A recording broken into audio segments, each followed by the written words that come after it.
नमस्कार। आज हम बात करेंगे भारतीय संविधान के भाग की और कौन-कौन से विषय हैं और उससे संबंधित जो अनुच्छेद हैं, उनसे रिलेटेड हम आज की क्लास में बात करने वाले हैं। तो देखिए टोटल अगर भारतीय संविधान के भाग की बात करें तो 22 भागों में भारतीय संविधान को बाँटा गया है और कुल कितने अनुच्छेदों में बाँटा गया है तो 395 अनुच्छेदों में। अनुसूचियाँ जो हैं वो हैं 12 अनुसूचियाँ। जब भारत जो है का जो संविधान बना था तो प्रारंभ में 8 अनुसूचियाँ थी, लेकिन अब 12 अनुसूचियाँ विद्यमान हैं। तो सबसे पहले हम भाग की बात कर लेते हैं। टोटल भारतीय संविधान के भाग हैं 12। अब भाग 1 में है संघ तथा उसका राज्य क्षेत्र और अनुच्छेद 1 से लेकर 4 तक इसके अंतर्गत आते हैं। तो कोई जैसे कि भारत है तो उसका भारत का राज्य जो क्षेत्र है वो कहाँ तक है, भारत के राज्य क्षेत्र में कौन कौन शामिल होंगे, वे सारे राज्य होंगे, सारे जो यूटीज़ हैं वो इसमें शामिल होंगी और अन्य जो अधिग्रहित क्षेत्र हैं वो इसके अंतर्गत शामिल होंगे। तो ये अनुच्छेद 1 में कहा गया है। तो इसी प्रकार अनुच्छेद 1 से 4 तक किससे संबंधित होंगे, संघ और उसके राज्य क्षेत्र से संबंधित हैं। उसके बाद जो भाग 2 है वो भारत में रहने वाले लोगों की नागरिकता से संबंधित है। अब नागरिकता में देखिए भारत में दोहरी नागरिकता का प्रावधान नहीं है। इसमें केवल एकल नागरिकता की व्यवस्था है और वो एकल नागरिकता क्या है, भारतीय नागरिकता। तो अलग से कोई नागरिकता की व्यवस्था नहीं है। तो उसी से संबंधित कुछ अनुच्छेद 5 से लेकर 11 तक नागरिकता से संबंधित अनुच्छेद इस भाग के अंतर्गत हैं।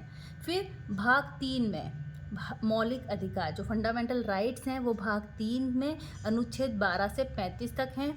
भाग 4 की अगर हम बात करते हैं तो भाग 4 में है DPSP directive principles of state, राज्य के नीति निर्देशक तत्व 36 से 51 अनुच्छेद तक और 4 में या 4A में है मूल कर्तव्य फंडामेंटल ड्यूटीज़ जो कि हमने बात की थी कि हमने रूस से ली हैं, ये अनुच्छेद 51 के अंतर्गत हैं।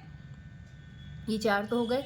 उसके बाद जो सबसे बड़ा भाग कहा जाता है वो है 5वां भाग संघ, यानी केंद्र की यहाँ पे बात हो रही है। तो 5वां जो है ये सबसे बड़ा है, केंद्र सरकार की यहाँ पर बात हो जाएगी और अनुच्छेद 52 से लेकर 151 तक इसके अंतर्गत आते हैं, केंद्र सरकार के अंतर्गत आते हैं। अब आगे जो है यहाँ पे देखिए थोड़े से चेंजेस टाइम के साथ हुए हैं। जब भारत का संविधान बना था उस समय क्या हुआ था कि जो स्टेट थे भारत के उनको 4 कैटेगरीज में डिवाइड किया गया था। वो 4 कैटेगरीज कौन कौन सी थी, ABCD 4 कैटेगरीज थी।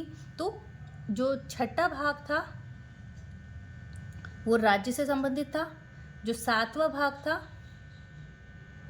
उनको जो बी कैटेगरी वाले जो स्टेट थे उनको उसमें रखा गया था।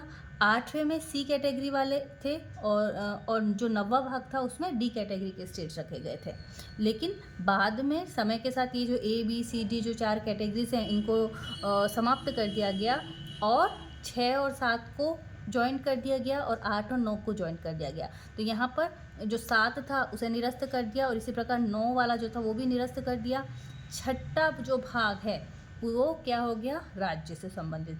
तो छठा भाग में अनुच्छेद 152 से 237 जो है वो छठे भाग में। 7वां जो है वो निरस्त कर दिया गया है, अनुच्छेद 238 निरस्त है। फिर 8वां यूटीज आ जाएंगी, संघ शासित प्रदेश 239 से 242 तक। अब ये तो हो गया। इसके बाद अगर हम बात करें फिर पंचायतों की जब बात आई तो पंचायतें या तो ये हो सकता था कि भाई हम 23वां भाग और निकालते, लेकिन यही लगा कि 2 ऑलरेडी हमने निरस्त किए हैं उस समय, तो उसी में एडजस्ट कर लें। तो फिर कहाँ एडजस्ट किया जाए, पंचायतों को राज्य के बाद डायरेक्ट पंचायतें, फिर संघ शासित प्रदेश, ये तो सूटेबल नहीं होता।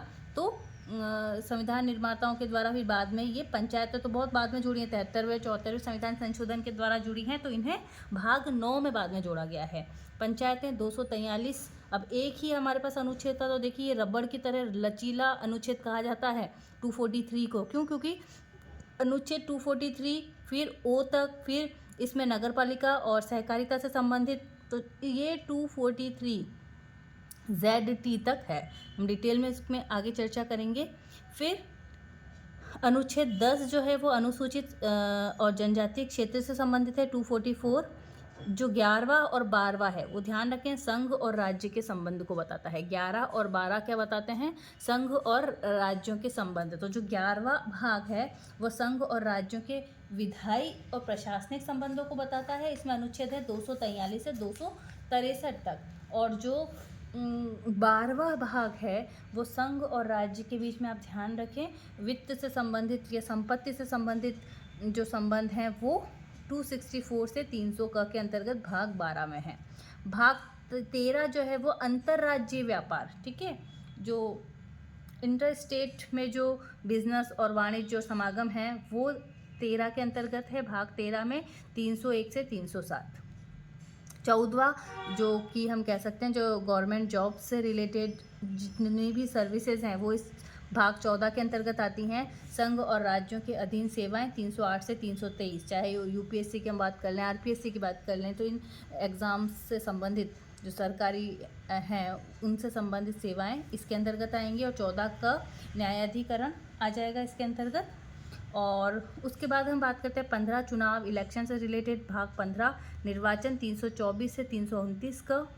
16वां में जो हम कह सकते हैं कि विशेष प्रावधान किस किस से जो विशेष हैं, जैसे SC ST OBC या आंग्ल भारतीय हैं उनके लिए कुछ विशेष प्रावधान किए गए हैं, तो वो भाग 16 में है 330 से 342 का।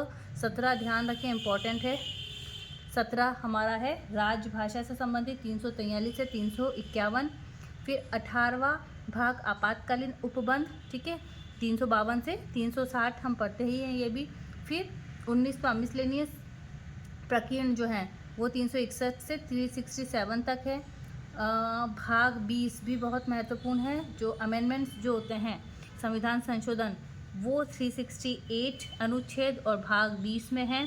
कुछ टेम्पररी प्रावधान भी हैं, अस्थायी प्रावधान भी हैं, जो कि 369 से 392 अनुच्छेद तक हैं।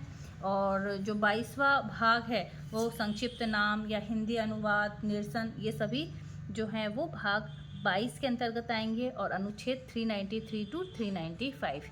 तो ये हमारे भारतीय संविधान के 22 भाग हैं। आगे की क्लास में हम अनुसूचियों की बात करेंगे। बहुत बहुत धन्यवाद।